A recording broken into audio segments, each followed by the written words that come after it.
وَقُلْ جَاءَ الْحَقُّ وَزَهَقَ الْبَاطِلُ إِنَّ الْبَاطِلَ كَانَ زَهُوقًا۔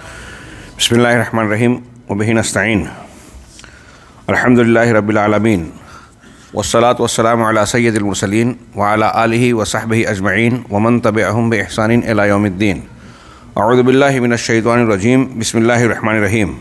یا ایھا الذین آمنوا لا تتخذوا اليہود والنصارى اولیاء بعضهم اولیاء بعض ومن یتولہم منکم فإنہ منہم ان اللہ لا یہدی القوم الظالمین۔ شیخ محترم اور حاضرین گرامی، نماز عشاء سے قبل ہم درس میں اخوان المسلمین سے متعلق دوسرے ملاحظے کے تحت اس بات کو جان رہے تھے، پڑھ رہے تھے کہ ان کے یہاں ان کے مؤسسین، مرشدین، اکابرین کے یہاں ولا اور برا کا مسئلہ انتہائی ڈھیلا ڈھالا ہے۔ اہل سنت والجماعت کے معتبر قدیم اور جدید علماء کرام نے عقیدے کی کتابوں میں ولا اور برا سے متعلق جو احکامات اور تفصیلات بیان کی ہیں، اگر انہیں سامنے رکھیں اور اخوان المسلمین کے مرشدین کا وہ معاملہ جو بطور پالیسی یا ان کے جو بھی نام دیویں کے تحت وہ یہود و نصارہ سے پینگے بڑھا رہے ہیں، حسن البنا یہ کہہ رہے ہیں قرآن کے بیان کے برخلاف کہ یہود سے ہمارا جھگڑا دینی نہیں ہے، جبکہ قرآن یہ بتا رہا ہے کہ یہود آپ کے سب سے شدید ہے عداوت میں، اور یہ کہہ رہے ہیں کہ یہود سے ہمارا جھگڑا خصومت دینی ہے ہی نہیں۔ شیخ ابن باز رحمہ اللہ نے بجا کہا کہ ایسے شخص کو توبہ کرنی چاہیے، اپنی توبہ کا اعلان اور اس قسم کے بیان پر شرمندہ ہونا چاہیے۔ تو بقیہ بیانات بھی آپ نے قرضاوی صاحب اور دوسرے مرشدین کے بیانات کو پڑھا، ان کو سامنے رکھ کر شیخ عبد المحسن العباد یہ شیخ اخوان المسلمین پر اپنے ملاحظات تبصروں کے ضمن میں کہا کہ اس بارے میں سب سے واضح چیز جو یہ ہے جو ان کے ساتھ ہوتا ہے، یعنی اخوان المسلمین کے ساتھ، اخوان المسلمین کے بارے میں سب سے واضح چیز یہ نظر آتی ہے کہ جو شخص ان کا موافق ہوتا ہے، ان کے ساتھ ہوتا ہے، اسی کے ساتھ ان کی ولا اور محبت ہوتی ہے۔ اگر ان کا ہم مشرب ہے، ان کی فکر کا موافق ہے تو ولا اور محبت کا وہ مستحق مانا جائے گا، اور جو ان کے ساتھ نہ ہو اس کے ساتھ برا اور دشمنی ہوتی ہے، اصولوں کی بنیاد پہ نہیں۔ یہی عصبیت ہے، یہ قرآن اور حدیث کے ضابطوں کی بنیاد پر نہیں۔ ملاحظہ فرمائیں، چنانچہ کوئی اگرچہ بدترین مخلوق ہی کیوں نہ ہو، جیسے روافض، اگر ان کے ساتھ ہے تو وہ بھی ان کا بھائی ہوگا۔ آج ہم دیکھ سکتے ہیں کہ ان کی جو تحریک ہے اس کی موافقت کھل کر پہلے تھی، اب زیر زمین کہیں کہیں چل رہی ہے، ایران سے اور ان کے واسطے سے یہود و نصارہ سے ہے، تو وہاں یہ نرمی کا مظاہرہ کر رہے ہیں، ولا کا ہاتھ بڑھا رہے ہیں۔ مرسی صاحب نے اپنے نمائندے کو نتن یاہو تل ابیب تک بھیجا، اسرائیل بھیجا، اپنی موافقت ہو رہی ہے تو ان سے دوستی کے ہاتھ بڑھائے جا رہے ہیں، اور اگر کوئی ان کے ساتھ اس کے ساتھ ان کی سچی محبت ہوگی۔ یہاں شیخ عبد المحسن کے آگے ہم ایک جملہ کہیں کہ جو ان کے ساتھ نہیں ہے اس پر تنقید کریں گے، مخالفت کریں گے، اس کی اچھائیوں کو بھی برائی بنا کر پیش کریں گے، اور ان کے لیے کلمہ تعریف ان کے زبان سے کبھی نکلے گا نہیں، چاہے جتنی اچھی بات کریں۔ آپ اس کی صریح مثال دیکھ سکتے ہیں، مملکت توحید کی جانب سے کتنے خیرات، یہاں اسلام نافذ ہے، وہ کبھی ایک کلمہ خیر اس کے بارے میں نہیں کہیں گے، اور جہاں اسلام کا نفاذ نہیں ہے، صرف دکھاوا ہے، وہاں تقیہ بازی کی بنیاد پر مظاہرہ ہے اسلام پسندی اور اسلامی حکومت کا، وہاں یہ جو ہے ان کی تائید میں گرے پڑے جا رہے ہیں، اوندھے ہوئے جا رہے ہیں۔ ان کی باتیں، ان کے حقائق سامنے آتے ہیں تو یہ اس سے آنکھیں بند کر لیتے ہیں۔ تو ان کے ولا اور برا کا کہ یہ حقیقت شیخ عبد المحسن کے الفاظ میں آپ نے ملاحظہ فرمایا۔ اس کے بعد یہاں کچھ سوالات ہیں۔ لجنہ دائمہ برائے افتاء میں آیا کہ ایک سوال یہ ہوا کہ کیا یہ ممکن ہے کہ مسلمانوں کی طرح عیسائیوں کو بھی بلا تفریق ہم اپنا بھائی سمجھیں؟ جیسے ہم مسلمان ایک دوسرے کو بھائی سمجھیں، یہ تعلیم ہے قرآن و سنت کی، انما المؤمنون اخوہ، تو کیا ہم عیسائیوں کو بھی ایسا ہی سمجھیں؟ جواب میں حمد و صلات کے بعد اہل علم کی کمیٹی نے فرمایا کہ عیسائیوں کو اپنا بھائی بنانا حرام ہے، حرام ہے، یہ ولا اور برا کی بنیاد پر کہہ رہے ہیں. ان سے دلی محبت، تعلقات، تجارت، ہاں، اور پڑوس کا کہ حسن سلوک، انصاف، یہ ایک دوسری چیز ہے. دوستی بنانا، دلی محبت رکھنا، ان کی طرف میلان رکھنا، یہ ایک دوسری چیز ہے. اس ولا اور برا کے مسئلے کو میں نے جیسا کہ ابھی پچھلے درس میں کہا کہ سمجھیں. اپنے گھر کی خواتین ہوں، اپنے گھر کے بچے ہوں، انہیں سمجھائیں. ہاں، یہ بہت ضروری ہے. علماء کرام سے درس لیں اس بارے میں. ہاں، یہ ہماری غیرت اور ہمارے دینی زندگی کا سوال ہے اس سے جڑا ہوا. چنانچہ اس پر دلیل دے رہے ہیں کہ اللہ تبارک و تعالیٰ کا فرمان ہے، یا ایھا الذین آمنوا لا تتخذوا اليہود والنصارى اولیاء، ہاں، بعضهم اولیاء بعض. اے لوگو، اے ایمان والو، یہود و نصارہ کو دوست نہ بناؤ، اولیاء نہ بناؤ. ہاں، ان کے بعض کے دوست ہیں، وہ ایک دوسرے کے دوست ہیں، ہمدرد اور معاون مددگار ہیں. ہاں، وَمَن يَتَوَلَّهُم مِّنكُمْ فَإِنَّهُ مِنْهُمْ من تشبہ بقوم فہو منہم کی طرح یہ جملہ قرآن کا ملاحظہ فرمائیں. ہاں، کہ تم میں سے جو انہیں دوست بنائے گا تو یقیناً وہ ان میں سے ہے.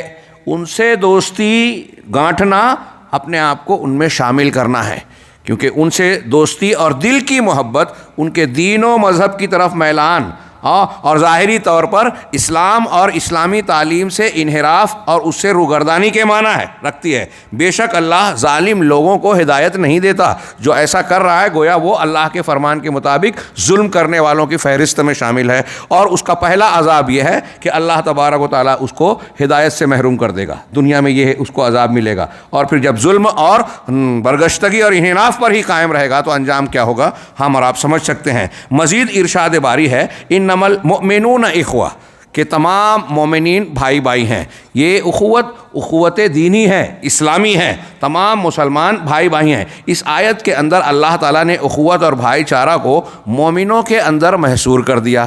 اگر اسی طریقے سے جیسے مسلمان بھائی بھائی ہیں، غیر مسلم اور مسلمان بھی بھائی بھائی ہوتے تو اللہ تعالیٰ کے اس ارشاد کا کیا معنی بنتا؟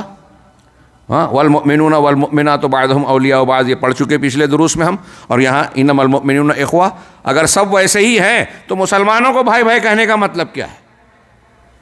ایسا کہنا اس بات کی دلیل ہے کہ دوسروں کا معاملہ ویسا نہیں ہے جیسا مسلمانوں کا آپس میں ایک دوسرے سے ہونا چاہیے. یہ قرآن کا بالکل صریح معاملہ اور معنی اور مفہوم ہے. نبی اکرم صلی اللہ علیہ وسلم سے یہ ثابت ہے آپ کا یہ فرمان. آپ فرماتے ہیں کہ المسلم اخو المسلم لا یظلمہ ولا یخذلہ ولا یکذبہ ولا یحقرہ، کہ ایک مسلمان دوسرے مسلمان کا بھائی ہے، وہ اس پر ظلم نہیں کرتا یا ظلم نہ کرے. ایک بھائی دوسرے بھائی پر ظلم نہیں کرے گا، ہاں، اور اسے رسوا نہ کرے. ولا یخذلہ، اس کی مدد اور سہارا نہیں چھوڑے گا، اس کا ساتھ نہیں چھوڑے گا، اور اس سے جھوٹ نہ بولے اور اسے حقیر نہ سمجھے، اس کی بے عزتی اور تحقیر نہ کرے. ہاں، یہ ایک دم صاف مختصر سا جواب ہے. ایک سوال لجنہ دائمہ برائے افتاء میں یہ صراحت کے ساتھ آیا. یہ سوال بڑا اہم ہے اور اس سے کئی چیزیں جڑی ہیں، اور اس کا جواب بھی شیخ نے یا لجنہ دائمہ نے بڑی مفصل طریقے پہ دیا.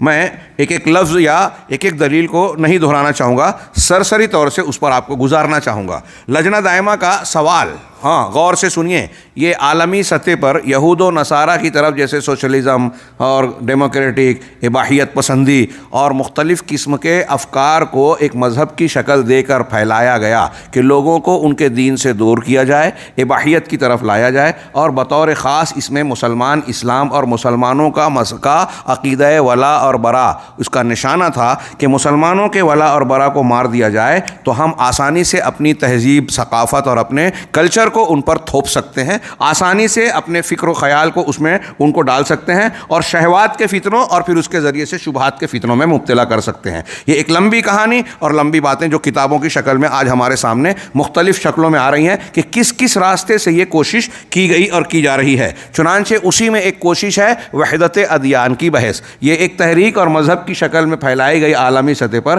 کہ جو آسمانی مذہب ہے ان کے درمیان جو ہے ایک یگانگی وحدت، اتحاد اور ملا کر چلنے والا کام ہونا چاہیے۔ کہتے ہیں کہ کرنل معمر قذافی بھی اسی کا قائل تھا، اور اس کی کتاب جو گرین بک یا الکتاب الاخضر کے نام سے لکھی گئی، میں نے دیکھا نہیں لیکن اس کے بارے میں جو معلومات ملی وہ یہی بتاتی ہے کہ وہ اسی فکر پر بیسیکلی بنیادی طور سے مشتمل ہے، واللہ عالم۔ تو بہرحال یہ وحدت ادیان یا آسمانی کتابوں کو ایک ملا کے چلانا، یہودیت، نصرانیت اور عیسائیت کو ملانا، جس کو یہ جس تناظر میں سوال کیا جا رہا ہے، ہاں ہم نے اخوان المسلمین کے مرشدین کے جو بیانات پڑھے ہیں اس میں اس بات کا اشارہ ملتا ہے کہ وہ بھی اسی کے قائل ہیں، اسی کی طرف اشارہ کر رہے ہیں، یا کم سے کم اس کی راہ ہموار کر رہے ہیں۔ جیسے انہوں نے حدیثوں کے انکار کی راہ ہموار کی، جیسے انہوں نے ولا اور برا کو قتل کرنے کا اسی طریقے سے گویا ایک راستہ ہموار کیا۔ چنانچہ یہ کہتے ہیں کہ مختلف، سوال یہ ہے کہ کیا مختلف ادیان،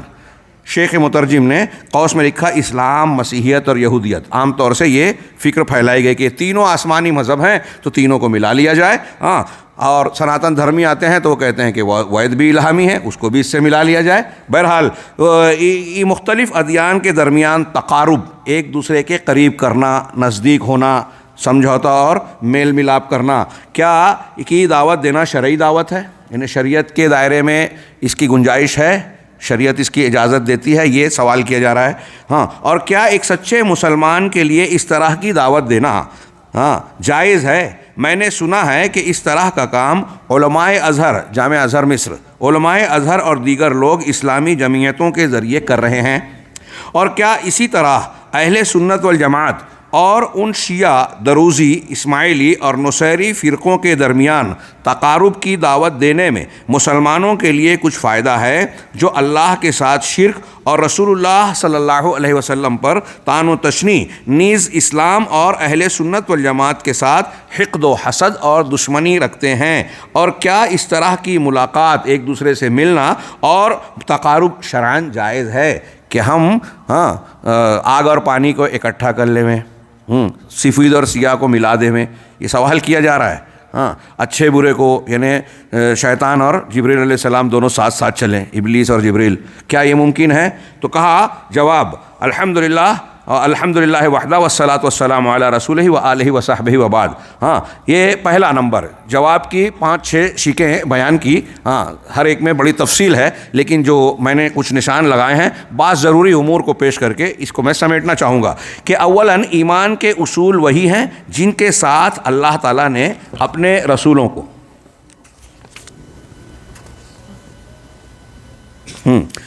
لجنا کا پہلے والا فتویٰ دھیان میں رہے کہ یہاں مسیحیوں کے ساتھ یا ان کے ساتھ اخوت کا کوئی سوال ہی پیدا نہیں ہوتا۔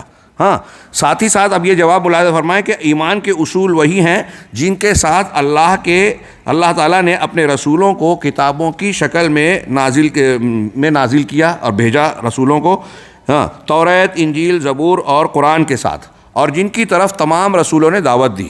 ابراہیم، موسیٰ، عیسیٰ علیہم الصلاۃ والسلام نے سب ایک ہی دعوت، سب کی دعوت ایک ہی تھی، سب نے اپنے بعد میں آنے والے نبی کی بشارت دی، اور ہر ایک نے اپنے سے پہلے کی تصدیق کی، اس کی تائید کی اور اس کی شان کو بلند کیا، اگرچہ حالات و ظروف اور بندوں کی مصلحتوں کے اعتبار سے بعض فروعات اور ضمنی احکامات میں اختلاف پایا گیا، الگ الگ حکم دیا شریعت میں، اور یہ سب اللہ کی طرف سے حکمت و عدل اور رحمت و فضل پر مبنی ہے۔ ارشاد باری تعالیٰ ہے۔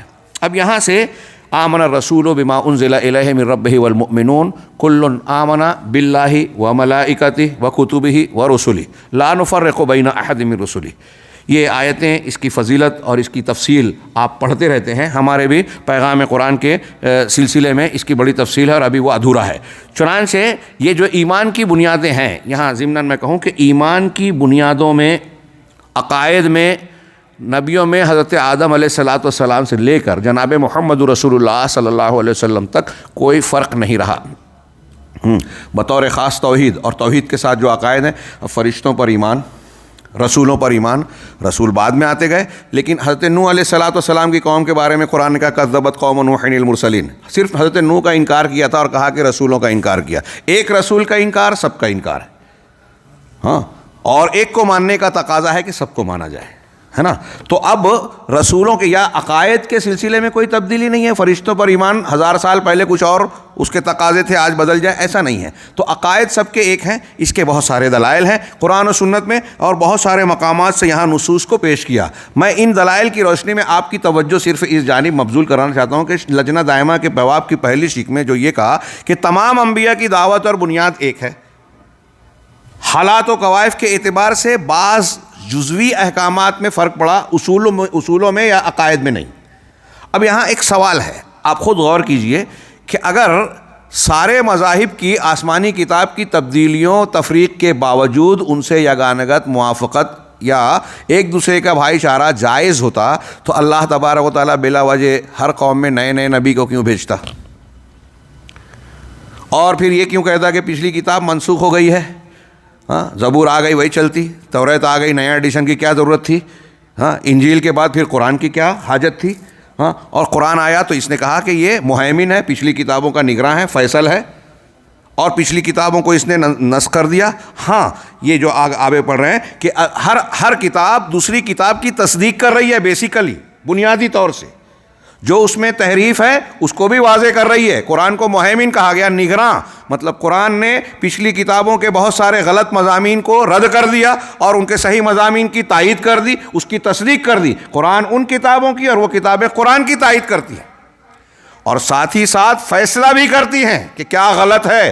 تو جو غلط ہے، جو محرف ہے، اس کو ماننے والے صحیح سالم دین کے ماننے والوں کے جیسے کیسے ہو سکتے ہیں؟ دونوں کے اندر تقارب کا سوال ہی کہاں اٹھتا ہے؟ اگر تمام انبیاء کرام کا دین ایک ہے تو اس دین میں تبدیلی کرنے والے اہل حق یا اہل حق کے ساتھی اور دوست کیسے ہو سکتے ہیں؟ اب یہاں آپ نیچے جو ہے اپنی کتاب میں دیکھیے، میں نے کہا کہ وقت کم ہے. آمن الرسول کے بعد جو ہے ایک دوسری والذین آمنوا باللہ ورسولہ ولم یفرقوا بین احد منہم، جو لوگ اللہ پر اور اس کے رسولوں پر ایمان لائے اور ان کے درمیان کوئی تفریق نہیں کی کہ اس کو مانا اس کو نہیں مانا، جو آمن الرسول والی آیت کے اندر بھی ہے. ہاں، سوف یؤتیہم اجورہم اولئک سوف یؤتیہم اجورہم. یہی وہ لوگ ہیں جنہیں عنقریب ان کے ایمان و عمل اور عقیدے کا اللہ تعالیٰ بھرپور اجر و ثواب دے گا. وکان اللہ غفور الرحیم، اور اللہ بڑا بخشنے والا، نہایت رحم کرنے والا، مہربان ہے. مزید ارشاد وَإِذْ أَخَذَ اللَّهُ مِيثَاقَ النَّبِيِّينَ لَمَا آتَيْتُكُمْ فَمِنْ كِتَابٍ وَحِکْمَةٍ، یہ پوری آیت، اور آگے قُلْ آمَنَّا بِاللَّهِ وَمَا أُنزِلَ عَلَيْنَا، اور پھر ایک آیت اولئک الذین آتیناہم الکتاب والحکم والنبوۃ، پھر ایک آیت ان اولی الناس بابراہیم الذین اتبعوہ وہذا النبی والذین آمنوا واللہ ولی المؤمنین. ان تمام آیتوں کو پیش کر کے شیخ نے یہ دلیل دی. پھر حضرت عیسیٰ علیہ السلام کا فرمان وَإِذْ قَالَ عِيسَى ابْنُ مَرْيَمَ يَا بَنِي إِسْرَائِيلَ إِنِّي رَسُولُ اللَّهِ إِلَيْكُمْ مُصَدِّقًا لِمَا بَيْنَ يَدَيَّ مِنَ التَّوْرَاةِ وَمُبَشِّرًا بِرَسُولٍ يَأْتِي مِن بَعْدِي اسْمُهُ احمد. اس آیت کو مفہوم سامنے رکھیے کہ حضرت عیسیٰ علیہ السلام کا تذکرہ کر کے بنی اسرائیل کو خطاب کیا گیا کہ میرے بعد انہوں نے کہا ایک نبی اور رسول آنے والا ہے، میں اس کی بشارت دے رہا ہوں، ہاں، اور اس کا نام احمد ہوگا. ہاں، یہ بالکل واضح، مطلب اللہ حضرت عیسیٰ علیہ السلام رسول اللہ صلی اللہ علیہ وسلم کی تائید کر رہے ہیں، نبی صلی اللہ علیہ وسلم حضرت عیسیٰ علیہ السلام کو نبی مان رہے ہیں. تمام انبیاء اور ان کے اسباط نے پچھلی جو آیتوں کی طرف ہم نے اشارہ کیا اور آپ کی کتاب میں پوری آیتیں اور ترجمے موجود ہیں، اس کو ہم وقت کی قلت کی وجہ سے نہیں دہرا رہے ہیں، جبکہ وہ کلام الہی ہے، اس کا پڑھنا، اس کا ذکر کرنا برکت کا باعث ہے. ہاں، لیکن ہمارا چونکہ وقت محدود ہے اس لیے میں اشارہ کر رہا ہوں اور آپ سے گزارش کر رہا ہوں کہ اس پر ایک نظر دو نظر ضرور ڈالیں کہ آپ کا یہ سبق تازہ ہو. لجنہ نے جو اس میں جو ہدایات ہمارے ہیں کہ دین کی بنیادیں ان تمام انبیاء کرام علیہم الصلوۃ والسلام کے یہاں یکساں ہیں. اللہ تعالیٰ کا یہ بھی ارشاد ہے وَأَنزَلْنَا إِلَيْكَ الْكِتَابَ بِالْحَقِّ مُصَدِّقًا لِمَا بَيْنَ يَدَيْهِ مِنَ الْكِتَابِ وَمُهَيْمِنًا عَلَيْهِ، کہ ہم نے آپ کی طرف حق کے ساتھ الکتاب نازل کی. یہ کتاب اس کی خصوصیت کیا ہے کہ مصدقا لما بین یدیہ من الکتاب، اپنے سے سامنے کی کتابوں کی تصدیق کرنے والی، ومہیمنا علیہ، اور اس کی نگراں اور فیصلہ. دو ترجمہ کر رہا ہوں، بڑی تشریح کی ضرورت. اور بہت میں دروس میں یہ کہتا رہا ہوں اپنے طلباء سے کہ اس پر غور کیجئے. قرآن اور پچھلی کتابوں کے سلسلے میں اللہ رب العالمین بار بار ایک بات ذکر کرتا ہے، مصدقا لما بین یدیہ من الکتاب، کہ اپنے سے پہلے کی سامنے کی کتابوں کی تصدیق. یہ کتنی بڑی حقیقت ہے، اتنی بڑی اہمیت کی بات ہے، اہمیت والی بات ہے کہ اگر اس بات کو ایمانداری سے ہم یہود و نصارہ کے سامنے پیش کر کے انہیں سمجھا لیں تو ایک یہودی اور نصرانی کے لیے لازم ہو جائے گا کہ اگر وہ توریت اور انجیل کو مان رہا ہے تو قرآن پر بھی ایمان لائے. کیونکہ توریت اور انجیل اس کی کتاب قرآن کی تائید کر رہی ہے، قرآن اس کی تائید کر رہی ہے۔ اب آپ توریت اور انجیل کا اگر انکار، اگر قرآن کو نہیں مان رہے ہیں، محمد صلی اللہ علیہ وسلم پر ایمان نہیں لا رہے ہیں، تو آپ یہودی ہوتے ہوئے حضرت موسیٰ کو نہیں مان رہے ہیں، آپ یہودی ہوتے ہوئے توریت کو نہیں مان رہے ہیں، آپ عیسائی ہوتے ہوئے توریت انجیل کو نہیں مان رہے ہیں، عیسائی ہوتے ہوئے حضرت عیسیٰ علیہ السلام پر ایمان نہیں رکھ رہے ہیں، ان کی بات کا رد کر رہے ہیں محمد صلی اللہ علیہ وسلم کا انکار کر کے، کیونکہ عیسیٰ علیہ السلام ایمان لا رہے ہیں کہ میرے بعد ایک نبی احمد نام کا آنے والا ہے، آپ نہیں مان رہے ہو تو حضرت عیسیٰ کا بھی رد کر رہے ہو۔ اس تناظر میں آپ غور کیجئے ان آیتوں اور ان بیانات پر، کتنی اہمیت کی حامل بات ہے۔ اگر اسے صحیح ڈھنگ سے پیش کریں تو دنیائے عیسائیت اور دنیائے یہودیت کو دنیائے اسلام بن جانا چاہیے، ہاں، کیونکہ یہ ان کے اپنے نبی جس کے ماننے کا وہ دعویٰ کرتے ہیں، ان کو ماننے اور ان کتابوں کا جو ان نبیوں پر نازل ہوئی ان کو ماننے کا یہ لازمی تقاضا اور اس پر ایمان رکھنے کا نتیجہ یہ ہونا چاہیے۔ اگر آپ محمد رسول اللہ صلی اللہ علیہ وسلم اور قرآن کو نہیں مان رہے ہو تو آپ اس کا انکار کر رہے ہو۔ اب یہ چیزیں، اس حقیقت کو سامنے رکھیے۔ اب ایک آدمی ثابت شدہ حق کو رد کر رہا ہے، تحریف شدہ دین کو مان رہا ہے، توحید کو پامال کر رہا ہے، کفر کو اختیار کر رہا ہے، اس سے آپ تقارب کی بات کر رہے ہیں۔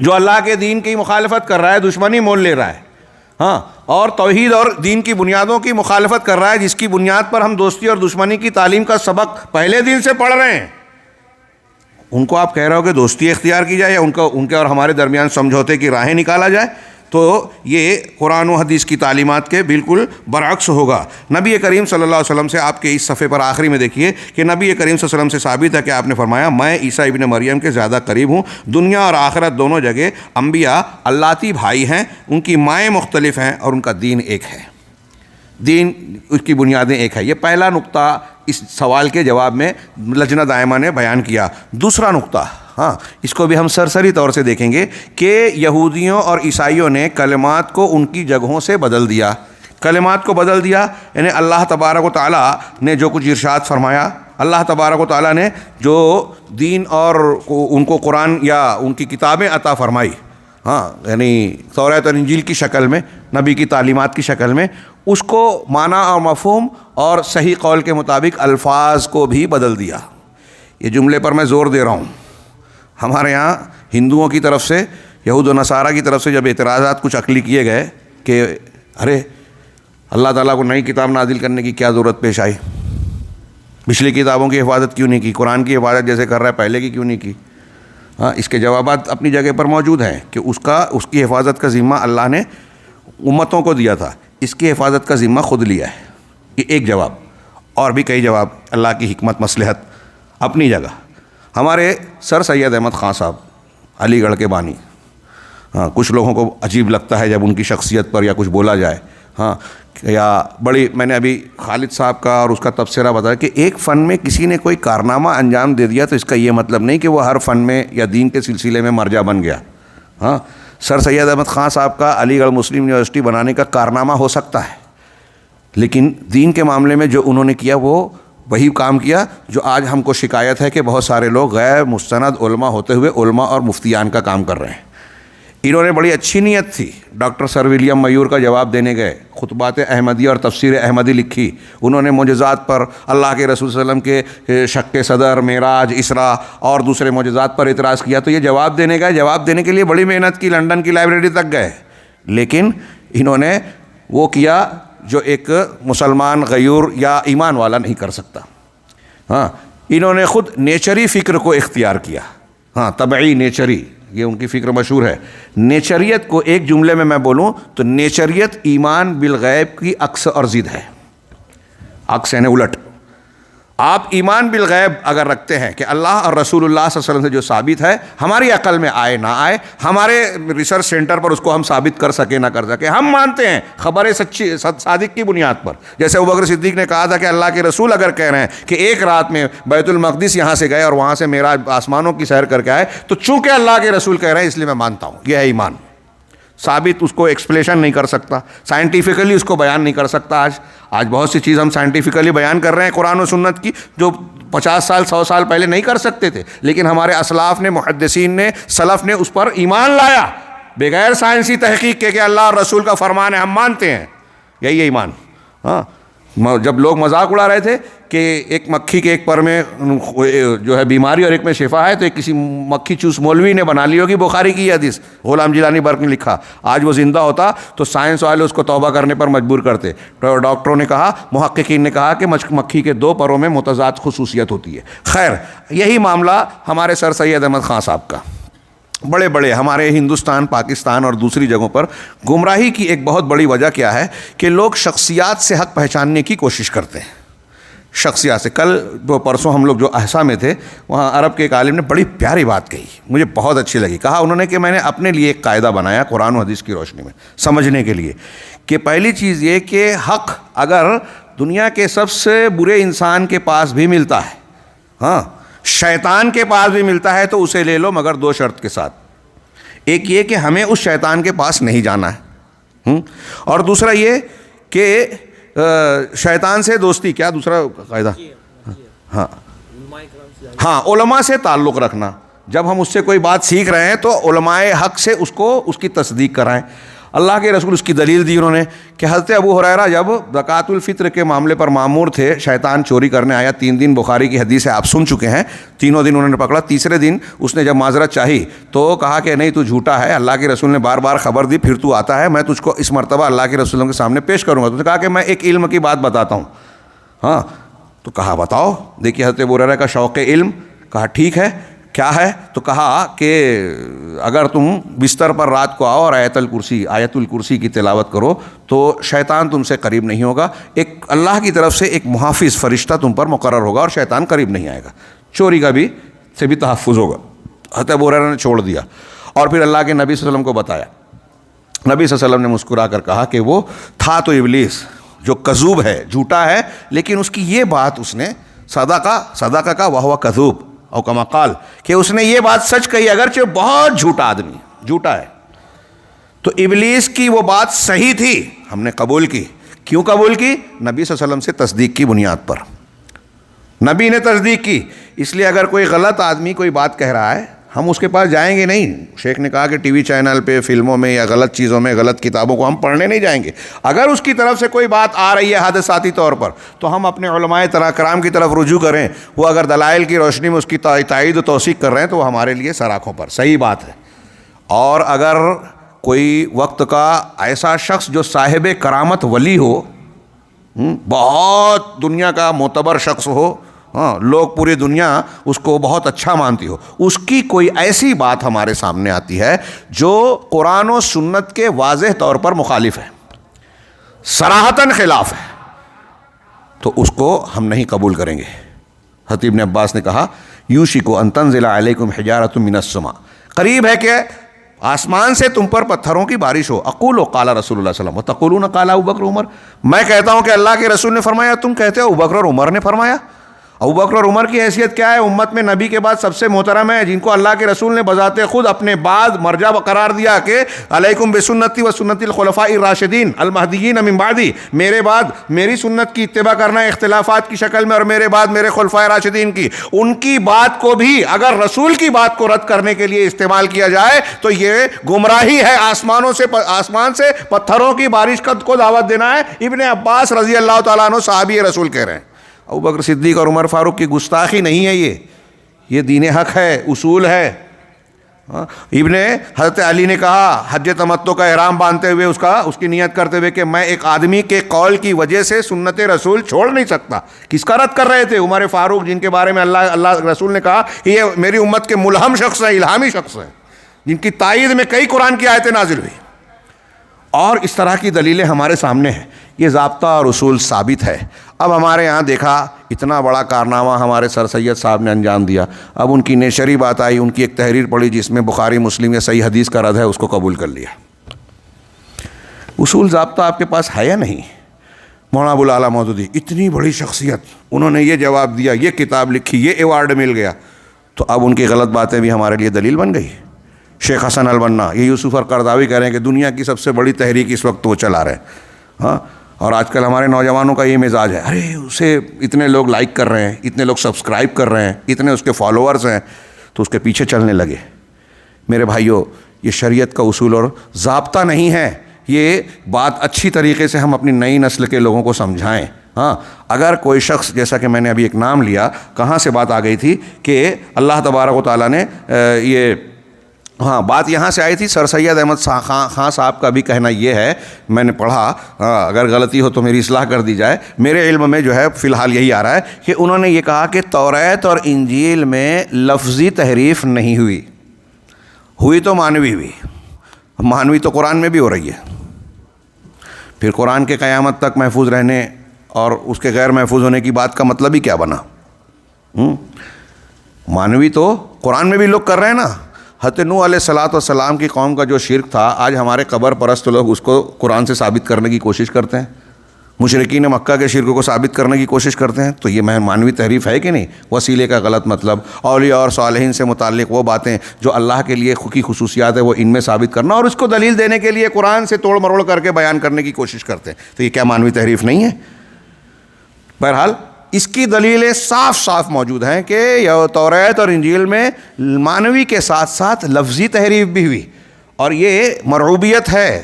سامنے کے لوگوں کے سامنے ہتھیار ڈالنا ہے کہ ڈاکٹر ولیم میور نے کہا کہ یہ عقل میں نہیں آتی کہ ایک رات میں کیسے کیا آسمان میں جائیں گے، سینہ چاک کر کے دل نکال کے اس کی صفائی ہوگی، عقل میں نہیں آتی بات. سر سید احمد خان صاحب نے کہہ دیا کہ یہ خواب کی بات ہے. تو آپ نے جواب کہاں دیا؟ آپ نے تو ہتھیار ڈال دیا، گھٹنے ٹیک دیے. ہاں خواب، جیسے وہ کہا کچھ لوگوں نے کہ معراج کا واقعہ خواب میں ہوا، تو یہ تو ابو جہل بھی مانتا تھا کہ خواب میں ہم بھی دیکھتے ہیں کہ آسمان میں اڑ رہے ہیں، کون سی بڑی بات ہے. تو ابو جہل کو بھی دقت نہیں ہوتی اگر خواب کی بات ہوتی. ہاں ان کے موافقین کو بھی دقت نہیں ہوتی.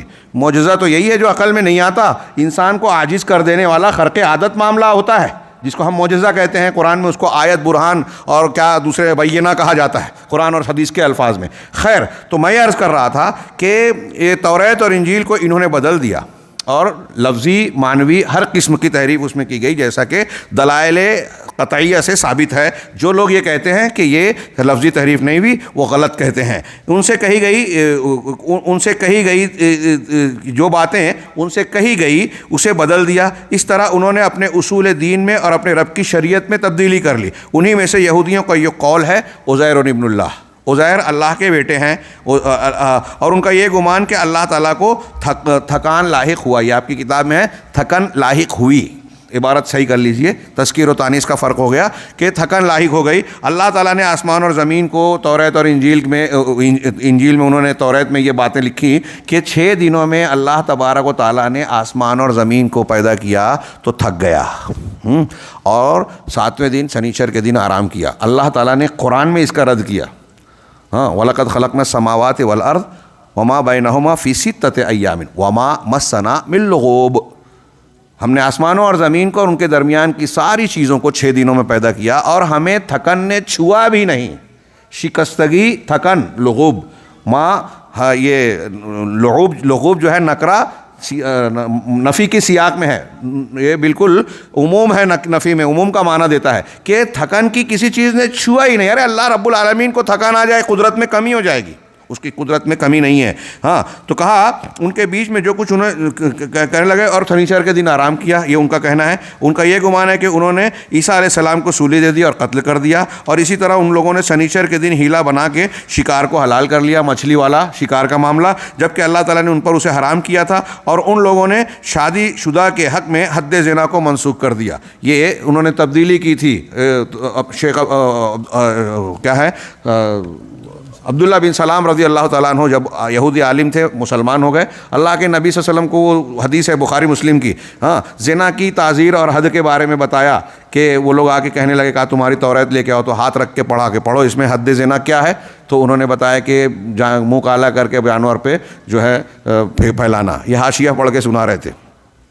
آج کل ہمارے یہاں متن کو چھوڑ کے، متن میں 8 رکعت ہے اور حاشیے میں 20 ہے، تو 20 والی پڑھتے ہیں متن حاشیے والی. ایسا ہی وہ معاملہ. یہ کس کا طریقہ ہے؟ عبداللہ بن سلام رضی اللہ عنہ نے کہا کہ اللہ کے رسول ان سے کہیے کہ ہاتھ ہٹائیں جس آیت پر ہاتھ رکھا ہے. جب ہٹایا تو لفظ ہے کہ آیت زنا، آیت رجم چمک رہی تھی، کہ زنا کی سزا وہاں بھی رجم تھی، چمک رہی تھی. اس پر ہاتھ رکھ کے وہ چیز جو دیکھیے، یہ دلیل ہے کہ انہوں نے لفظی تحریف بھی کی تھی.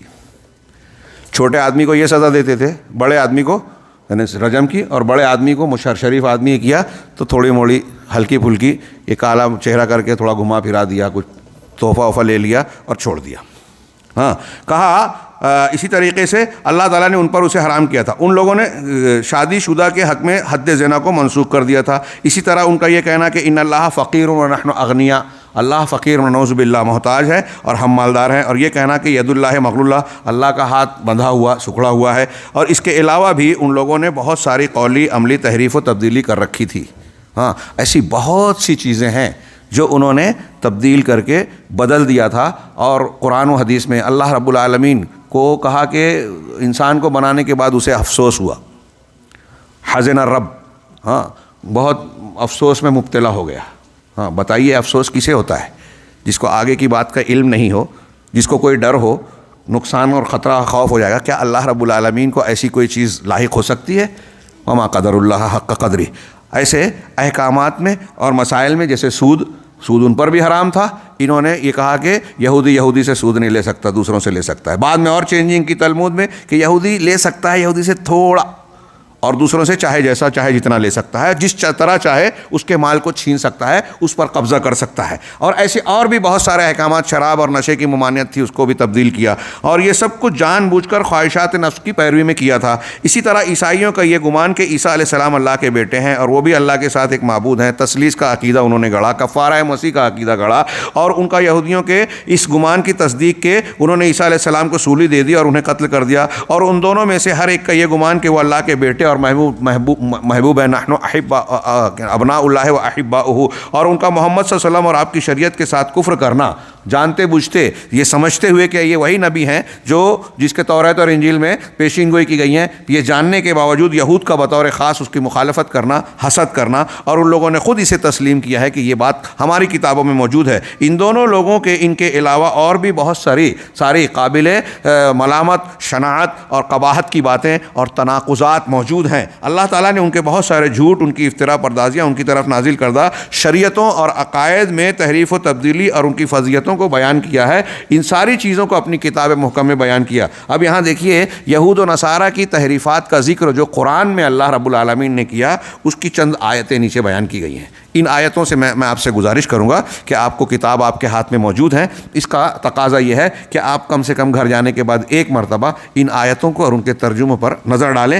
فوائل للذین یکتبون الکتاب بایدیہم. دیکھیے یہ جملہ بھی سر سید صاحب اور ان کے ہم نواؤں کا رد کر رہا ہے جو یہ کہتے ہیں کہ توریت اور انجیل میں لفظی تحریف نہیں ہوئی. یہ اللہ کہہ رہا ہے کہ ان لوگوں کے لیے ویل ہے جو کتاب کو اپنے ہاتھوں سے لکھتے ہیں. ثم یقولون ھذا من عند اللہ، اپنے ہاتھ سے لکھ کر کہتے ہیں کہ یہ اللہ کی طرف سے ہے. وما هو من عند لیشتروا به ثمنا قلیلا، ہاں تاکہ اس کے ذریعے سے معمولی قیمت کو خریدیں، حاصل کریں دنیا کو. ہاں امام حسن کہتے ہیں کہ پوری دنیا بھی آپ کو مل جائے اللہ کی کتاب بیچ کر تو پوری دنیا بھی آخرت کے مقابلے میں ثمن قلیل ہے. ہاں یہ پوری آیت اور اس کا ترجمہ ملاحظہ فرمائیں. اس کے بعد ان کا یہ کہنا کہ جنت میں یہود کہتے تھے کہ وہی داخل ہوگا جو یہودی ہوگا، اور نصارہ کہتے تھے کہ وہی داخل ہوگا جو نصرانی ہوگا. ہمارے یہاں گمراہ فرقے یہ کہتے ہیں کہ جو شیعہ ہوگا، جو صوفی ہوگا، جو فلاں ہوگا، جو فلاں طریقت اور سلسلے پر چلے گا وہ وہی جنت میں جائے گا. یہود و نصارہ ہی کے قول کی طرح ہے، بغیر کسی دلیل کے یہ ان کی خواہش اور تمنائیں ہیں، احوا پرستی ہے. اسی طرح اللہ تعالیٰ کا فرمان کہ کونوا ھودن او نصارا، یہ ان کا کہنا تھا یہود وقالوا کونوا ھودن او نصارا، کہ یہودی اور نصرانی بن جاؤ. یہاں جملے ہمارے فرقوں کا ڈال لیجئے کہ ہمارے یہاں لوگ کہتے ہیں کہ یہ مسلک والے بن جاؤ، تو کہتے ہیں تہتدوا، اگر یہودی نصرانی بن جاؤ گے تو ہدایت پا جاؤ گے. تو اللہ تعالیٰ نے ان کا رد کر کے کہا قل بل ملت ابراہیم حنیفہ، نہیں آپ یہ کہیے کہ نہیں، بلکہ ملت ابراہیمی کو اختیار کرو جو حنیف ہے، یکسو ہو کر چلنے والی ہے. مطلب جو طریقہ تم لوگوں نے اختیار کر رکھا ہے وہ ہدایت کا، حنیفیت کا، ابراہیم کی ملت کا طریقہ ہرگز نہیں ہے. یہ جملہ خود لجنہ دائمہ کے جو کا استدلال ہے ان کے اس سوال کا کہ کیا تقارب ادیان ہو سکتا ہے، سب کو ملا کے چلا جا سکتا ہے، یہ اللہ تعالیٰ کا جواب ہے کہ ایسا نہیں ہو سکتا. یہودیت اور نصرانیت ملت ابراہیمی اور حنیفیت کے ساتھ نہیں چل سکتی. قرآن کی اس آیت پر آپ غور کیجئے، اس کے ترجمے پر غور کیجئے. آگے مزید کچھ ارشادات ہیں. وَإِنَّ مِنْهُمْ لَفَرِيقًا يَلْوُونَ أَلْسِنَتَهُمْ بِالْكِتَابِ، کہ یہود و نصارہ میں یہود کی کچھ جماعت ایسی ہے جو اللہ کی کتاب کے ساتھ اپنی زبانوں کو موڑتی ہے. لِتَحْسَبُوهُ مِنَ الْكِتَابِ، تاکہ تم کو ایسا لگے، گمان ہو کہ یہ کتاب کا حصہ ہے. وَمَا هُوَ مِنَ الْكِتَابِ، حالانکہ وہ کتاب کا حصہ نہیں ہے. وَيَقُولُونَ هُوَ مِنْ عِنْدِ اللَّهِ، اور کہتے ہیں کہ یہ اللہ کی جانب سے ہے، وَمَا هُوَ مِنْ عِنْدِ اللَّهِ، حالانکہ وہ اللہ کی جانب سے نہیں ہے، وَيَقُولُونَ عَلَى اللَّهِ الْكَذِبَ وَهُمْ يَعْلَمُونَ، اور جانتے بوجھتے اللہ پر جھوٹ تراشتے ہیں، باندھتے ہیں۔ جو لوگ اللہ پر جھوٹ باندھتے ہیں، جو لوگ قرآن کے بیان کے مطابق اللہ کے دین میں اس طرح کی تبدیلی کرتے ہیں کہ جو اللہ کی کتاب نہیں ہے اسے اللہ کی کتاب بتاتے ہیں۔ آج ہمارے یہاں ایسے لوگ فتوے دیتے ہیں جو قرآن و حدیث میں نہیں ہے، اس کو حلال اور حرام کرنے کی جسارت کرتے ہیں، یہ انہی کا طریقہ ہے۔ تو جو لوگ ایسا کرتے ہیں، بتائیے کہ اگر آپ اور ہم ان سے تعلقات استوار کرتے ہیں، ان سے دوستی گانٹتے ہیں، ان کو اور ہم ایک صف میں کھڑا کرتے ہیں، تو اس کا مطلب یہ ہوا کہ توحید سنت اور شریعت حقہ کو ماننا اور شریعت باطلہ کو لے کر چلنا دونوں ایک ہی ہوا۔ انبیاء کرام کی دعوت کا کیا ہوا؟ اگر ایسا ہی تھا تو اللہ تعالیٰ نبیوں کو کیوں بھیجتا؟ وہ کیوں دعوت دیتے؟ کیوں دشمنیاں مول لے لیتے؟ کیوں جو ہے ان کی اذیتوں کو جھیلتے، ہجرت کرنے پر مجبور ہوتے، ان سے مجاہدہ کرتے؟ ظاہر سی بات ہے کہ حق اور باطل کا تقارب اس طریقے سے نہیں ہو سکتا۔ قرآن کی اور آیتیں جو یہاں نقل کی گئی ہیں، فَبِمَا نَقْضِهِمْ مِيثَاقَهُمْ وَقَتْلِ مِيثَاقَهُمْ وَكُفْرِهِمْ بِآيَاتِ اللَّهِ، ان کے اپنے عہد و پیمان کے توڑنے، اللہ کی آیتوں کا انکار کرنے اور ناحق انبیاء کا قتل کرنے کی وجہ سے، اور یہ کہنے کی وجہ سے کہ ہمارا دل غلف ہے، ہمارا دل جو ہے پردے میں پڑا ہوا ہے۔ ہاں، یہ پھر آگے بتایا کہ اس کے نتیجے میں جو ان کی یہ شرارتیں تھیں، اللہ نے ان پر کیا کیا عذاب کے کوڑے برسائے۔ آیت کے اگلے حصے میں پڑھیے اور غور کیجئے، عبرت حاصل کیجئے۔ یہود و نصارہ کے لیے اللہ کا جو قانون ہے وہ اس امت کے اور ہمارے لیے بھی ہے۔ اگر ہم اللہ کی کتاب، اللہ کی شریعت کے ساتھ وہی سلوک کرتے ہیں جو ان لوگوں نے کیا، تو ہمارے لیے بھی اللہ کا وہی اصول ہوگا۔ اور میں ایسا مانتا ہوں کہ آج امت کا ایک بڑا طبقہ اس جرم کا شکار ہے، اور اس جرم کے پاداش میں پوری دنیا میں مسلمانوں پر آفت اور طوفان جو ہے ٹوٹے پڑ رہے ہیں، زلزلے آ رہے ہیں، پتھروں کی بارش ہو رہی ہے، دشمن مسلط ہو رہے ہیں، ظلم زیادتی کے شکار ہو رہے ہیں، جان مال عزت و آبرو جو ہے خطرے میں پڑی ہوئی ہے۔ یہ ہمارے اپنے منہج حق سے ہٹنے کا نتیجہ ہے۔ اللہ تبارک و تعالیٰ یہود و نصارہ کے ان عادتوں اور روش کا نتیجہ یہ بتا رہا ہے، اور ہم کہہ رہے ہیں کہ ان سے دوستی گانٹ کے انہی کے راستے پہ چلیں۔ جب ان سے دوستی گانٹیں گے تو انہی کے راستے پہ چلیں گے، ان کی ان برائیوں کو برائی نہیں سمجھیں گے، تو پھر نتیجہ کیا نکلا؟ مزید ارشاد، وقالت الیہود والنصارى نحن ابناء اللہ واحباؤہ، یہود و نصارہ کہتے ہیں کہ ہم اللہ کے بیٹے اور چہیتے ہیں۔ ہاں، قل فلما يعذبكم بذنوبكم، ہاں، پھر آپ پوچھئے ان سے کہ اگر ایسا ہے کہ تم چہیتے بیٹے ہو تو پھر اللہ تم کو تمہارے گناہوں کے پاداش میں عذاب کیوں دیتا رہا؟ ہاں، بل انتم بشر ممن خلق، بلکہ تمہارا معاملہ بھی ویسا ہی ہے جیسے اللہ کی مخلوقات میں دوسرے انسان ہیں۔ ہاں، یغفر لمن یشاء ویعذب من یشاء، یہ اللہ کا قانون ہے کہ جسے چاہتا ہے بخش دیتا ہے، جسے چاہتا ہے معاف کرتا ہے، اس کے اصول اور اس کی حکمت و علم کے مطابق۔ ہاں، وللہ ملک السماوات والارض وما بینہما والیہ المصیر، یہ تمہاری حکومت نہیں ہے، اللہ کی حکومت ہے، وہ جو چاہتا ہے کرتا ہے، اس کے فیصلے نافذ ہوتے ہیں۔ مزید ارشاد ہے، وقالت الیہود عزیر ابن اللہ وقالت النصارى المسیح ابن اللہ، یہ آیت اور نیچے جو آیت ہے اس کا ترجمہ ملاحظہ فرمائیں، ود کثیر من اہل الکتاب لا یردونکم من بعد ایمانکم کفارا۔ اب یہ اللہ تعالیٰ یہود و نصارہ کے بارے میں خبر دے رہا ہے کہ اہل کتاب کے بہت سے لوگ چاہتے ہیں کہ آپ اور ہم مسلمان یہ جو ہے ایمان لانے کے بعد کافر بن جائیں۔ کون کہہ رہا ہے؟ یہ کس کا فرمان ہے؟ کیا اس میں شک کی گنجائش ہے؟ تو جو لوگ یہ چاہتے ہیں کہ ہم ایمان سے دستبردار ہو کر، اس دولت سے تہی دست ہو کر ان کے دین پر چلے جائیں، ہاں، وَلَن تَرْضَ عَنْكَ الْيَهُودُ وَلَا النَّصَارَىٰ حَتَّىٰ تَتَّبِعَ مِلَّتَهُمْ، یہ بھی اللہ کا ارشاد۔ ہاں، جو یہ چاہتے ہیں، آپ ان سے دوستی کی بات کر رہے ہیں، جو ہمارے ساتھ حسد رکھتے ہیں اس نعمت کی۔ اللہ تعالیٰ نے کہا حسد من عند انفسہم، اپنے دل میں حسد کی وجہ سے یہ ہم سے حسد رکھتے ہیں۔ کس وجہ سے؟ دین اسلام کی وجہ سے۔ ہاں، من بعد ما تبین لہم الحق، جبکہ ان کے سامنے حق واضح ہو چکا۔ ہاں، ان ساری باتوں کو، ان کے علاوہ بھی شیخ کہہ رہے ہیں آگے ترجمے کے بعد دیکھیے، اور بھی بہت سی آیتیں ہیں جن میں ان کی افتراء پردازیوں، ان کی رسوائیوں، فضیحتوں اور ان کے تناقضات کو واضح کیا ہے۔ ان چیزوں کو جب سامنے رکھیں تو اس کا جواب، اس سوال کا جواب جاننے میں بہت آسانی ہوتی ہے جو لجنہ سے پوچھا گیا کہ کیا تقارب ادیان، عیسائیت، یہودیت اور اسلام کو ایک ساتھ چلانا، ملانا اور اس کی دعوت دینا شریعت کے دائرے میں جائز ہے، اور یہ ایک مسلمان کر سکتا ہے؟ جیسا کہ اخوان المسلمین اور ان کے ہم نوا اس قسم کی دعوت کے علمبردار بنے ہوئے ہیں، بلکہ یوں کہنا چاہیے کہ دشمنان دین کے آلۂ کار بنے ہوئے ہیں۔ بڑی ذمہ داری کے ساتھ اور پورے ہوش و حواس میں یہ بات کہہ رہا ہوں کہ یہ اسلام پسند نہیں ہے، اسلام دشمنوں کے آلے ہیں۔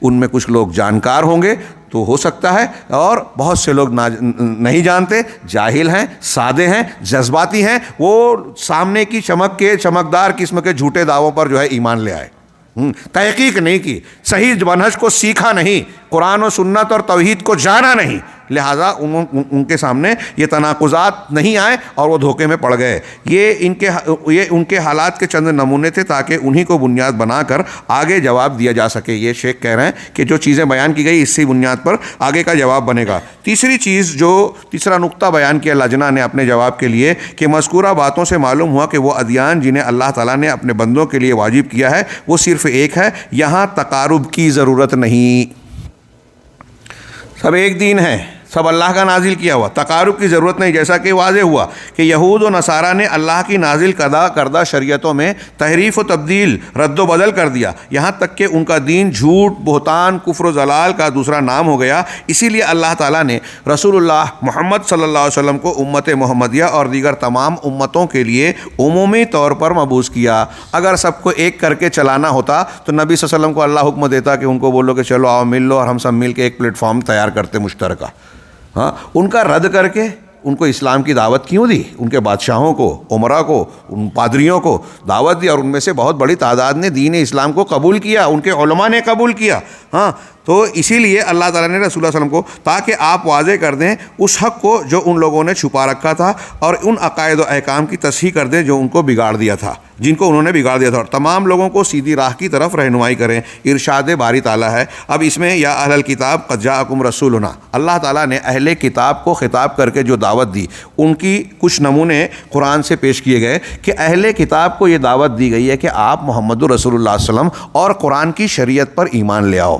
اب یہ صاف ستھرا منزل من اللہ، غیر تحریف شدہ واضح دین ہے، سچا دین ہے، اس کو قبول کرنے میں آپ لوگوں کے لیے عافیت ہے۔ اس سلسلے میں نیچے جو آیتیں ہیں، میں سمجھتا ہوں کہ آپ کو موقع ملے گا تو ضرور اس کا آپ جو ہے مطالعہ کریں گے اور اس کی طرف اس کو غور سے دیکھیں گے۔ اس سلسلے میں صفحہ نمبر 80 پر آئیے، دلائل کو ملحوظ کرنے کے بعد۔ ہاں، شیخ نے صفحہ نمبر 80 پر آیتوں اور دلائل کو پیش کر کے جو آخر میں قرآن کی آیت اور پوری سورت دی قل یا ایھا الکافرون، اس میں آخری جملہ اس ہمارے زیر بحث سوال کے جواب کا ایک حصہ، بہت اہم حصہ ہے کہ اللہ تعالیٰ نے کافروں کو خطاب کر کے نبی سے کہا کہ ان سے کہہ دو کہ تم اس کی عبادت نہیں کرتے جس کی میں کرتا ہوں، اور میں جس کی کرتا ہوں اس کی تم نہیں کرتے۔ تم نہیں کرتے، جب شرک کرتے ہو تو تم اللہ کو پکار کر بھی اللہ کی عبادت کرنے والے نہیں ہو۔ ہاں، پھر آخر جملہ ہے کہ تمہارے لیے تمہارا دین، ہمارے لیے ہمارا دین۔ اس کا یہ مطلب نہیں ہے جو مرشدین اخوان المسلمین کہہ رہے ہیں کہ سب صحیح ہے، گائے بھی گابن اور بیل بھی گابن، یہ مطلب نہیں ہے۔ یہاں یہ بات ہے کہ آپ اپنے مذہب اور دین پر ہو، ہم اپنے دین پر ہیں، تو آپ ہمیں مجبور نہیں کر سکتے کہ ہمارا دین اور دینی تعلیم سے ہم دست بردار ہو کر اسلامی تعلیم سے ہٹ کر کوئی سمجھوتا کریں۔ مولانا ابوالکلام آزاد کا ایک جملہ مجھے یاد آتا ہے، ایسے موقعوں پر اکثر میں ذکر کرتا ہوں کہ مصالحت بقائے حق کے ساتھ ہوتی ہے، فنائے حق کے بعد نہیں۔ اگر آپ کسی سے صلح مصالحت کرنا چاہتے ہیں تو اپنا حق برباد کر کے، یعنی توحید کو پامال کر کے آپ مصالحت کریں تو مصالحت کہاں ہوئی؟ آج کل ہمارے یہاں یکجہتی اور مصالحت یا رواداری کے نام پر ایسی ہی تعلیم دی جاتی ہے۔ تو شیخ نے ابوالکلام آزاد رحمہ اللہ نے کہا کہ مصالحت بقائے حق کے ساتھ ہوتی ہے، فنائے حق کے بعد نہیں۔ اب شیخ کا اس سورہ کے بعد جو تبصرہ ہے، اب ایسی صورت میں اگر کوئی اسلام اور یہودیت و نصرانیت کے درمیان اتحاد اور تقارب کے لیے سوچتا ہے تو گویا وہ حق و باطل اور کفر و ایمان جیسے دو نقیضین کے درمیان تقارب اور اتحاد کی کوشش کرنا چاہتا ہے، اور اس کی مثال اسی طرح سے ہے جیسے شاعر نے کہا ہے کہ اے سریا سے سہیل کا نکاح کرنے والے، یہ دو ستاروں کا نام ہے، ایک سریا ایک سہیل۔ ہاں، اے سریا سے سہیل کا نکاح کرنے والے، یہ دونوں ستاروں کو ایک ساتھ ملانے والے، ہاں یعنی دونوں کو ستاروں کو ایک ساتھ کو ملانے والے، اللہ تیری عمر دراز کرے، یہ دونوں کیسے مل سکتے ہیں؟ سریا ستارہ شام کی طرف نکلتا ہے اور سہیل یمن کی طرف، ہاں ندی کے دو کنارے ہیں، کبھی مل ہی نہیں سکتے، تم ان دونوں کو ملانے کی ناکام کوشش کیوں کر رہے ہو؟ یہ آخری نقطہ غالباً انہوں نے بیان کیا، نہیں آخری دو ہے کہ اگر کوئی کہے کہ ایسا ممکن ہے۔ ٹھیک ٹائم وقت زیادہ ہو گیا شیخ؟ 10-15 منٹ ہے، یہ دو نکات میں پیش کروں اور اس میں بھی اختصار سے ہی انشاءاللہ کام لوں گا کہ اگر کوئی کہے کہ کیا ایسا ممکن ہے کہ ان لوگوں کے درمیان مصالحت کر لی جائے تاکہ خون خرابہ نہ ہو، جنگ و جدل سے بچا جائے اور ساتھ ہی لوگ آزادی کے ساتھ زمین میں گھوم پھر سکیں، روزی روٹی کما سکیں، دنیا کو آباد کر سکیں، حق کی طرف دعوت دیں، اللہ کے بندوں کو ہدایت کا راستہ بتائیں تاکہ دنیا میں عدل و انصاف قائم ہو سکے۔ یہ گویا یہ کہہ رہے ہیں کہ ہم یہ مصالحت کی جو بات کہہ رہے ہیں، وحدت ادیان کی، عیسائیت یہودیت سب کو ملا کے چلنے کی، تو اس لیے کہ امن قائم ہوگا، محبت کی فضا ہوگی، تجارت کو فروغ ملے گا، لوگوں کو دعوت دے سکیں گے، صحیح کی رہنمائی کر سکیں گے وغیرہ وغیرہ۔ تو اس کے جواب میں شیخ نے بتایا کہ یہ ساری چیزیں تعلیمات قرآن میں موجود ہے۔ قرآن نے کہا ہے کہ اگر وہ صلح کرنا چاہیں تو تم بھی صلح کے لیے اپنے بازو کو پس کر دو۔ اللہ کے نبی صلی اللہ علیہ وسلم نے اس کی عملی طور سے، قولی طور سے بھرپور تعلیم دی ہے۔ آپ نے یہود سے جب مدینہ تشریف لے گئے تو معاہدہ کیا، مشرکین سے معاہدہ کیا، صلح حدیبیہ کے وقت جو ہے معاہدہ کیا، اور اس طریقے سے بہت سارے معاہدے کیے۔ رومیوں سے آپ کا عہد و پیمان اور بات چیت ہوئی۔ لہٰذا آپ دیکھیں کہ اللہ کے نبی صلی اللہ علیہ وسلم نے جو معاہدات کیے، ان معاہدوں کے باوجود توحید کی دعوت سے آپ رکے نہیں، توحید کے معاملے میں کہیں نرمی، کہیں مداہنت اختیار نہیں کی، بلکہ اس کا نتیجہ کیا ہوا کہ دعوت کو فروغ ملا، صحابہ کرام اور توحید کی دعوت کے لیے راستے کھلے، جہاں سے معاہدے ہوئے تھے ان ملکوں میں جا کر توحید کی کھلی دعوت دی گئی۔ نتیجہ کیا نکلا کہ آپ کی حیات طیبہ کے آخری ایام میں وہ منظر سامنے آیا کہ وَيَدْخُلُونَ فِي دِينِ اللَّهِ أَفْوَاجًا، لوگ فوج در فوج اور جوق در جوق اسلام میں داخل ہوئے۔ نبی صلی اللہ علیہ وسلم کو اس سورہ کے ذریعے سے یہ مژدہ سنا دیا گیا کہ اب آپ کا مشن پورا ہوا، کہ اسلام کا معاملہ غالب ہو گیا، اب یہاں سے اسلام کا اقدام ہی اقدام ہوگا، بڑھتا جائے گا۔ یہ کب ہوا؟ یہ ساری چیزیں نبی صلی اللہ علیہ وسلم کی سیرت طیبہ اور قرآن کی تعلیم میں موجود ہے۔ یہ جدید دور کے کسی دانشور اور مفکر سے ہمیں سیکھنے کی ضرورت نہیں ہے کہ یہود و نصارہ سے اپنے طور سے اپنی عقل کی بنیاد پر ہم مصالحت کریں، ان سے جو ہے گائے گابن اور بیل گابن کی طرح جو ہے دو اجتماع کر کے ہم اپنی دعوت اور اپنی توحید میں مداہنت کو اختیار کریں۔ ہم اپنے دین پر قائم رہتے ہوئے صلح اور مصالحت کے وہ ساری چیزیں اختیار کریں گے، کر سکتے ہیں جو قرآن و حدیث میں اور نبی کریم صلی اللہ علیہ وسلم کی تعلیمات میں، آپ کے عمل میں ہم کو نظر آتی ہے۔ ہاں، چنانچہ آخری یہ 5واں نقطہ انہوں نے بیان کیا کہ خامساً دروز، نصیریہ، اسماعیلیہ۔ یہ سوال میں پوچھا گیا نا کہ ان لوگوں کے تعلق سے ہمارا مصالحت کا معاملہ ہو سکتا ہے کیا؟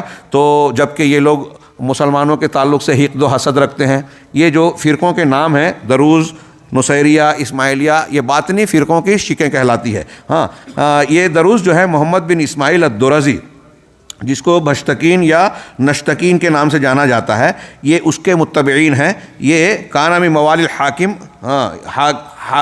حاکم بامر اللہ کے موالی میں سے تھا، آزاد کردہ غلاموں میں سے تھا۔ ہاں، اس نے سن 407 میں حاکم بامر اللہ کے الہ ہونے کا اعلان کیا۔ ہاں، اس نے کہا کہ حاکم بامر اللہ اللہ ہے، الہ ہے، معبود ہے۔ ہاں، اس کے اندر اللہ آ گیا۔ ہاں، یہ جو عبیدیین، مصر میں جو عبیدیین کی حکومت تھی اس کا چھٹا بادشاہ۔ ہاں، بات اور بھی ہے، میں صرف مختصر سا تعارف کرا دیا۔ یہ دروز ہیں۔ آپ کو میں ایک اور اشارہ کرنا چاہتا ہوں کہ یہ جو فرقے کا نام لیا جا رہا ہے نا، یہ بات ذہن رکھیے کہ جیسے ابھی داعش پیدا ہوئی تھی، ہاں، داعش پیدا ہوئی تو اس میں جو نام آتے تھے کہ فلاں شخص جو ہے اس میں لیڈر ہے، یا یہ ان کا داعی ہے، یا یہ فلاں ہے، اور ان کے نام، اور یہ بے طرح سے جو کلپ بناتے ہیں کہ بعض مسلم عورتوں کو، مردوں کو انتہائی بے رحمی سے، بے مروتی سے قتل کیا، بدسلوکی کی۔ ہاں، تو ایک مسلمان حیرت زدہ رہ جاتا ہے۔ مسلمانوں کے تو ہضم ہی نہیں ہوتا۔ آپ کو پتہ چلنا چاہیے کہ محققین، آپ نے ہو سکتا ہے پڑھا ہو، سنا ہو، کہ بتاتے ہیں کہ ان اعمال کو انجام دینے والے زیادہ تر ان فرقوں سے تعلق رکھنے والے ہیں، کیونکہ یہ باطنی فرقے اصل میں ان کا وجود اسلام اور مسلمانوں کی دشمنی کی بنیاد پر ہی ہوا، یہ رد عمل میں ہوا۔ شیعیت، رافضیت اور باطنیت کے جتنے فرقے ہیں وہ کسی مثبت چیزوں پر استوار نہیں ہوئے کہ آپ یہ کیجئے، یہ کیجئے، تعمیر، ترقی اور فلاں۔ یہ اسلام اور مسلمانوں کی دشمنی پر مبنی ہے۔ یہ بہت اہم نقطہ ہے۔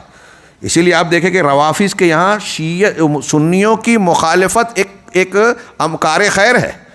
ہاں، اگر آپ، خمینی کے فتویٰ میں سے ایک ہے کہ اگر آپ کسی ایسے شہر میں رہتے ہیں، کسی شیعہ نے کہا کہ ایسے شہر میں جہاں کوئی شیعہ عالم نہیں ہے، کوئی مسئلہ پیش آیا تو آپ سنی عالم کے پاس جائیں، اس سے فتویٰ پوچھیں، اگر وہ کوئی جواب دے رہا ہے تو آپ اس کی مخالفت کریں، اگر آپ نے غلط بھی کیا تو مخالفت سنی کا آپ کو ثواب ضرور ملے گا۔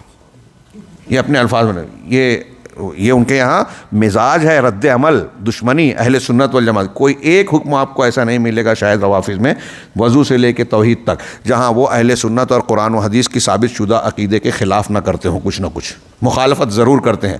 تو ایسے ہی یہ دروز، ان کے عقائد یہ دروز ہیں، اور فاطمی ہیں، خوجہ ہیں، ان کی یہ تیونس میں جو یونیورسٹی چلاتے ہیں، جو امریکہ کا کے منظور نظر ہے، اور اس باڈی نے جو نصاب تعلیم ترتیب دیا، امریکہ نے بہت کوشش کی کہ دوسرے مسلم ممالک بھی اپنے کالج اور یونیورسٹیز میں اس کو قبول کریں۔ ان کے عقائد کو، ان کی فکر کو، نصاب تعلیم کو اگر آپ پڑھیں گے تو آپ حیرت زدہ رہیں گے کہ کیا کوئی مسلمان ایسے عقیدے کا حامل بھی ہو سکتا ہے؟ انتہائی گندے عقیدے، قرآن و حدیث توحید کے مخالف، اور ان سے یہاں سوال ہو رہا ہے کہ کیا ان سے مصالحت کی جا سکتی ہے؟ دروز سے، اسماعیلیہ سے۔ یہ دروز کا میں نے تھوڑا سا ذکر کیا۔ اسی طرح سے یہ جو اسماعیلیہ ہیں، یہ نصیریہ، اتباع ابی شعیب محمد بن نصیر البصری النمیری، یا کچھ لوگ کہتے ہیں یہ اس کے متبعین ہونے کی وجہ سے نصیری کہلاتے ہیں، یا شام میں ایک پہاڑ ہے نصیر، اس کی طرف نسبت کی وجہ سے جو ہے یہ حضرت علی ابن ابی طالب کو الہ قرار دیتے ہیں، اور یہ عقیدہ رکھتے ہیں کہ حضرت علی نے محمد صلی اللہ علیہ وسلم کو پیدا کیا، اور وَأَنَّ مُحَمَّدًا خَلَقَ سلمان الفارسی، اور محمد صلی اللہ علیہ وسلم نے سلمان فارسی کو پیدا کیا، اور سلمان نے جو ہے اتباع خمسہ کو پیدا کیا۔ ایسے اور بھی جو ہے، اور یہ جو اتباع خمسہ کو پیدا کیا، یہ ساری چیزوں کا نظام یہی چلا رہے ہیں۔ یہ ان کے عقائد کا ایک ہلکا سا حصہ اور اشارہ ہے۔ اسی طریقے سے یہ لوگ جو ہے شراب کو بڑی تعظیم کرتے ہیں کہ بہت قیمتی اور اہم چیز ہے، اور اس کو نور کا معنی دیتے ہیں، صحابہ سے بغض رکھتے ہیں، اور خلفائے ثلاثہ کی پر لعنت بھیجتے ہیں۔ اس کے علاوہ اور بھی بہت ساری خرافات ہے۔ اور پھر اس کے علاوہ جو اسماعیلیہ ہیں، یہ ایک فرقہ ہے۔ بعض لوگ کہتے ہیں کہ اسماعیلیہ ایک فیڈریشن ہے، اس کے تحت کی مختلف شاخیں ہیں، جس میں کرامتہ اور یہ لوگ شامل ہیں۔ یہ باطنی فرقہ ہے، یہ وہی کرامتہ احمد طاہر جس نے کعبہ پر حملہ کیا، معتمرین اور حجاج طواف کرتے ہوئے کو قتل کیا، حجر اسود کو اکھاڑ کر 20 سال 18 سال دوسری جگہ رکھا، اور وہ کعبہ میں قتل عام کرتے ہوئے کہتا تھا کہ این طیران ابابیل، تران ابابیل، جگ در جگ پرندے کہاں ہیں، جو ابرہہ کے لشکر پر آئے تھے۔ تو اس طرح کی حرکتیں کرنے والے اور ایسی بدعقیدگی اختیار کرنے والے یہ لوگ عبد الرحمن ابن ملجم، یہ جو کیا کہتے ہیں خارجی ہیں، یہ اسماعیلی غالباً یا دروز، اس میں نے نوٹ کیا ہے، ان کا ایک عقیدہ یہ ہے کہ یہ ان کو جو ہے عبد الرحمن ابن ملجم کی بڑی تعظیم کرتے ہیں۔ جیسے رافضی حضرت عمر بن خطاب کے قاتل ابو لولو فیروز کا مزار بنایا، وہاں لوگ زیارت کے لیے جاتے ہیں، طواف کرتے ہیں۔ یہ اسماعیلی جو ہیں، یہ امامت کو جعفر اور ان کے بعد ان کے بیٹے اسماعیل کی طرف منسوب کرتے ہیں، اور ان اسماعیلیوں کے کئی فرقے ہیں جس میں کرامتہ بھی ہیں جن کا میں نے ذکر کیا، اور ان کو سبعیہ کہا جاتا ہے، اور بھی کچھ فرقے ہیں۔ بہرحال یہ ان لوگوں کا ہلکا سا تعارف کرنے کے بعد جو ہے کہ یہ لوگ جو ہیں دروز، نصیریہ، اسماعیلیہ اور ان کے طریقے پر چلنے والے بابیہ اور بہائیہ، یہ آج کے دور میں باب اللہ، بہاء اللہ کی اولاد جو مصر سے پیدا ہوئے، اور ان کا عقیدہ غیر مسلموں کی طرح ہے۔ سب شریعت کے عام طور سے یہ قرآن کو اور شریعت کے احکامات کو منسوخ قرار دیتے ہیں۔ تو ان کے پیروکاروں نے نصوص دین کے ساتھ کھلواڑ کیا اور اپنے لیے ایسی شریعت بنا لی جس کا حکم اللہ نے نہیں دیا، اور ان لوگوں نے تحریف و تبدیلی میں یہود و نصارہ کا راستہ اختیار کیا، خواہشات نفس کی اتباع میں، اور فتنوں کے پہلے سرغنہ اور بدعت کے سردار عبداللہ بن سبا حمیری کی تقلید میں مسلمانوں کے اندر گمراہی پھیلانے اور اختلاف ڈالنے کی خاطر، چنانچہ اسلام کے اندر اس کا فتنہ پھیل گیا اور اس کی وجہ سے شر و فساد عام ہو گیا، بہت سے گروہ اس کے فتنے میں مبتلا ہو گئے، چنانچہ اس کی وجہ سے مسلمانوں کے اندر اختلاف و انتشار پھیل گیا۔ اس طرح سچے مسلمانوں اور ان جماعتوں اور گروہوں کے درمیان اتحاد و اتفاق کی دعوت کبھی مفید نہیں ہو سکتی۔ دیکھیے جواب کا نتیجے کا جملہ آ رہا ہے کہ ان کے درمیان اتحاد و اتفاق کرنا اور ملنا یہ کبھی مفید نہیں ہو سکتی، یہ کوشش ہمیشہ ناکام رہی ہے، کیونکہ حق سے دور ہونے میں، الحاد و کفر اور گمراہی میں مبتلا ہونے میں، مسلمانوں کے خلاف حقد و حسد اور سازش کرنے میں یہود و نصارہ کی طرح ان کے دل بھی بگڑ چکے ہیں۔ میں عرض کر رہا تھا، اشارہ کر رہا تھا کہ یہ داعش وغیرہ میں جو نام آتے ہیں نا مسلمانوں جیسے، تو عالمی میڈیا یہ کہتا ہے کہ یہ سلفی ہیں، وہابی ہیں، اہل حدیث ہیں، یہ ہیں، لیکن حقیقت میں اگر آپ چھانیں گے تو پتہ چلے گا کہ یہ دروز میں سے ہیں، نصیریوں میں سے ہیں، اسماعیلیوں میں سے ہیں، ہاں، یا پھر کچھ ایسے لوگ ہیں جو یورپ اور امریکہ کے جیلوں میں عمر قید کی سزا کاٹ رہے تھے، ان سے معاہدہ کیا گیا کہ ہم آپ کو آزاد کرتے ہیں، فلاں جگہ جاؤ، مسلمان نام رکھ کے وہاں ایسا ایسا کرنا، پکڑے جانا اور یہ بیان دینا، تاکہ ہمارے گیم کو آگے بڑھایا جا سکے۔ یہ دہشت گردی کا کھیل، مسلمانوں کو بدنام کرنے کا کھیل، ایسی چیزیں رپورٹوں کی شکل میں بعض آ چکی ہیں۔ ہاں، تو یہ یہود و نصارہ کی طرح ان کے دل بھی مسلمانوں کے خلاف بگڑ چکے ہیں، گرچہ ان سب کے مسلک و مشرب الگ الگ ہیں، ہر ایک کے مقاصد اور اہداف مختلف ہیں۔ ان کی مثال اس بارے میں یہود و نصارہ کا مسلمانوں جیسے ہے کہ یہود و نصارہ اگرچہ الگ الگ مذہب رکھتے ہیں، لیکن مسلمانوں کے تعلق سے ان کا موقف ایک جیسا ہو جاتا ہے، ایک دوسرے کے مددگار ہو جاتے ہیں۔ آخری پیراگراف میں کہتے ہیں کہ اس سلسلے میں دوسری عالمی جنگ کے بعد مصر کے اندر علماء ازہر نے ایرانی رافضی قمی کے ساتھ تقارب و اتحاد کی کوشش کی تھی، اور اسی کے ساتھ کچھ سچے مسلمان بھی دھوکہ کھا گئے تھے جن کے دل صاف تھے۔ ان لوگوں نے ایک میگزین بھی نکالا جس کا نام مجلۃ التقریب رکھا۔ غزالی صاحب نے اپنے بیان میں اس کا ذکر کیا، لیکن جلد ہی ان کی سازش کھل کر سامنے آ گئی۔ اخوان المسلمین کے بعض لیڈران نے اس بات کا اعتراف کیا کہ ہم نے شیعوں کے ساتھ جو محبت اور قربت کی کوشش کی تھی وہ ساری کے ساری رائے گاں گئی، ان کے یہاں ہمارے تعلق سے بغض و عناد شدت سے پایا جاتا ہے۔ اور مجھے ایسا یاد پڑ رہا ہے کہ اس قسم کا کچھ اعتراف یوسف القرضاوی صاحب نے بھی کیا۔ ہاں، سازش کھل کر سامنے آ گئی، لوگ کن کے دھوکے میں پڑے ہوئے تھے، کہ یہ لوگ کن کے دھوکے میں پڑے ہوئے تھے، نصارہ سے اور یہ رافضیوں سے دھوکہ کھایا۔ اسی لیے جلد ہی یہ جماعت ناکام ہو گئی، اور اس میں کسی تعجب کی بات نہیں، کیونکہ سب مختلف اور افکار متضارب ہیں، الگ الگ ایک دوسرے سے تضاد۔ جب ان کی بنیاد ہی اسلام دشمنی پر ہیں تو آپ سے دوستی کیوں کریں گے، محبت کیوں کریں گے؟ دل میں بغض رکھنا ہی آپ کے خلاف ان کا ایمان ہے۔ ابوبکر صدیق، عمر فاروق اور صحابہ کرام پر لعنت بھیجنا، گالی دینا جب ان کے ہاں کار خیر اور اجر و ثواب کا کام ہے، تو وہ اس کو چھوڑ کر آپ کے ساتھ گنہگار بنیں گے ان کے عقیدے میں؟ اور ان کو جب وہ ملعون قابل لعنت سمجھتے ہیں تو ہم کو اور آپ کو کس خانے میں رکھیں گے؟ ہاں، ابوبکر اور عمر پرست کہتے ہیں ہمیں، ان کے عقیدے کے مطابق دولت المعتین ایران کی موجودہ حکومت راہ ہموار کرنے والی جو ہے سعودی عرب پر قبضہ کر کے اللہ کے نبی صلی اللہ علیہ وسلم کے روضے کے بغل سے، قبر کے بغل سے ابوبکر شیخین کی قبروں کو اکھاڑے گی اور انہیں سولی پہ دے گی ان کے عقیدے کے مطابق۔ وہ ہم سے اتحاد کریں گے؟